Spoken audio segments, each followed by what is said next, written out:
जो हम पढ़ रहे हैं motion in a straight line. और बच्चों हम मोशन की ग्राफिकल एनालिसिस पर न्यूमेरिकल क्वेश्चन सॉल्व कर रहे हैं। So according to this question the velocity time graph of an object moving along a straight line as shown in figure.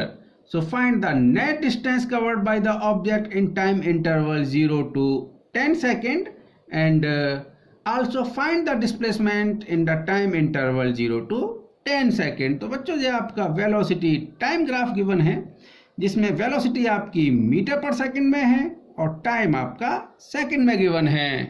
तो बच्चों हमें 0 to 10 सेकंड में फाइंड आउट करना है कि ऑब्जेक्ट ने कितनी डिस्टेंस कवर की और हमें ये भी फाइंड आउट करना है कि 0 to 10 सेकंड में ऑब्जेक्ट का डिस्प्लेसमेंट कितना हुआ। तो बच्चों इस ग्राफ को हम अगर केयरफुली देखें तो बच्चों वेलोसिटी टाइम ग्राफ का जो स्लोप है वो हमें एक्सेलरेशन बताता है। तो बच्चों देखिए आप O to A आपकी वेलोसिटी कंटिन्यूसली इंक्रीज हो रही है और ये एक स्ट्रेट लाइन है तो हम बोल सकते हैं O to A आपकी एक्सेलरेटेड मोशन है और बच्चों A to B आपकी वेलोसिटी डिक्रीज हो रही है तो हम बोल सकते हैं A to B आपकी रिटार्डिंग मोशन है यानी कांस्टेंट रिटार्डेशन है।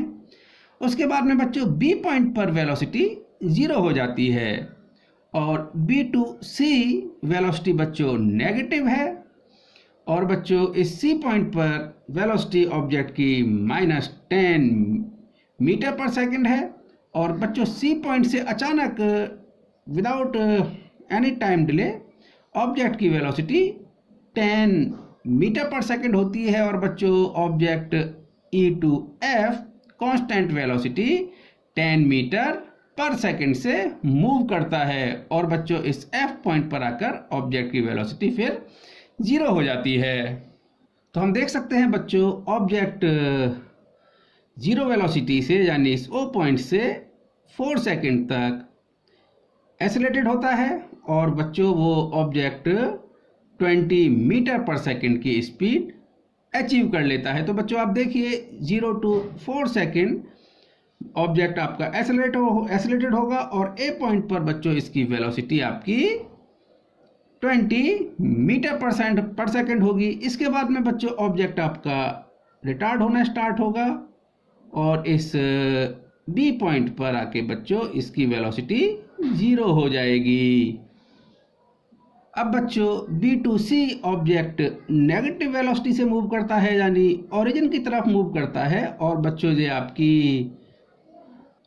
नेगेटिव वेलोसिटी है और बच्चों C पॉइंट पर आकर ऑब्जेक्ट की velocity again 10 metre per second हो जाती है और ऑब्जेक्ट फिर आपका अपोजिट डायरेक्शन में यानी एक्स एक्सिस की पॉजिटिव डायरेक्शन में इस F पॉइंट तक मूव करता है। तो बच्चों अगर distance covered by the object की बात करें so this is the total path length from O to F। और बच्चों अगर हमें total distance travelled by the object find out करना है तो बच्चों हम वेलोसिटी टाइम ग्राफ का बच्चों एरिया फाइंड आउट करेंगे। तो बच्चों कंसीडर किया कि इस ट्राइंगल OAB का एरिया A1 है और इस ट्राइंगल BAD का एरिया A2 है और ये रेक्टेंगल जो कि DEFG है इसका एरिया A3 है। सो बच्चों total distance covered by the object so that is the A1 plus A2 plus A3। तो बच्चों इसको हम फाइंड आउट कर सकते हैं। तो बच्चों हम A1 फाइंड आउट करेंगे। So this is the triangle so this is the 1/2 base into height so base is 6 and height is 20। तो बच्चों इस A1 का जो एरिया होगा दैट इज द 60 और बच्चों आपको वेलोसिटी मीटर पर सेकंड में गिवन है, टाइम मीटर में है टाइम सेकंड में है तो जो आपका ये डिस्टेंस होगी ये आपकी मीटर में होगी। Similarly area of A2 that equal to 1/2 base that is the 2 into height so this is the 10।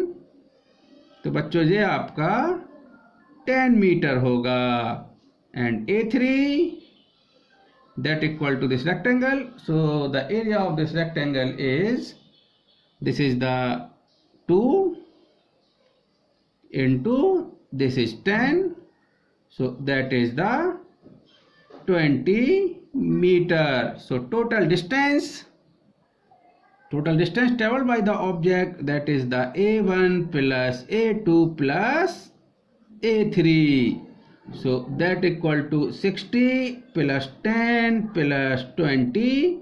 तो बच्चों ये आपका होगा 90 मीटर। अब बच्चों हम टोटल डिस्प्लेसमेंट की बात करते हैं। तो बच्चों आपका A to B यानी A to B object x axis की पॉजिटिव डायरेक्शन में मूव किया है, तो बच्चों total displacement that is the A1।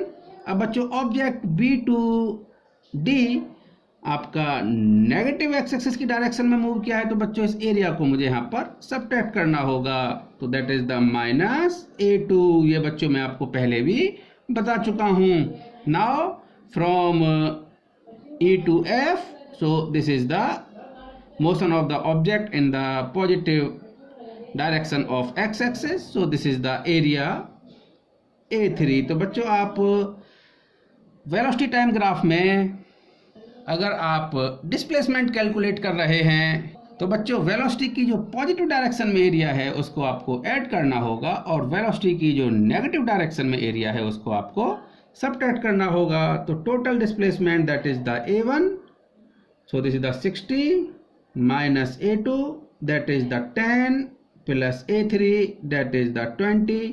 तो बच्चों ये आपका 70 मीटर आएगा। So the total distance covered by the object, that is the 90 meter, and total displacement of the object, that is the 70 meter. Okay बच्चों।